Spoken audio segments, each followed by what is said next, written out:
Sizi ayrı-ayrılıqda salamlayıram. Çox sağ ol. Sözsüz ki, narazı olsaydım, sağlamlığımla bağlı mən uzaqlaşmışdım, geri qayıtmazdım.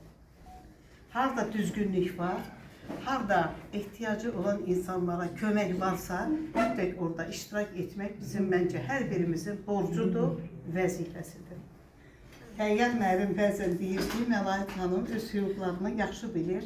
Bəli, mən hər şeylə maraqlanıram və fikirləşirəm ki, insan pasiv olub, maraqlanmasa, kiməsə kömək eləməsə, tanınmasa ki, kiməsə kömək elədi, artıq o həyatdan yaşasa da həyatdan getmiş kimi sayılır. Misal üçün, Nizami rayonunda icra başçısı məni fəal, sakin kimi çox gözəl tanıyır. Bəlkə də kişi öz fikrini ona bildirib, iclasdan sonra qarşısına alıb, öz şöbə müdürləri ilə birlikdə gətirə bilməz problemlə bağlı. Amma mən onu bacardım. Və bütün işlərdə prezidentin sərəncamına düzdə qoşulmuşuq. Amma eyni vaxtda xalqın yanındayıq. Hər bir insanın yanındayıq. Hər bir problemi olan insanın yanındayıq.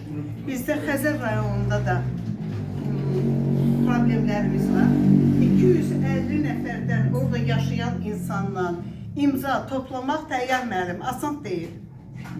Məqsəd özəlləşdirməkdir. Hələlik özəlləşdirməni dayandırıblar. Mən hər yerə müraciət eləmişəm. Bir neçə çəkiliş də olub. Səhər verilişlərinə gəlib çəkiblər bizi. Və çalışırıq ki, xalqımız gözəl yaşasın. Problemi olan insanların problemi həll olunsun. Və firağa, gözəl, sağlam həyat yaşayaq. İnşallah.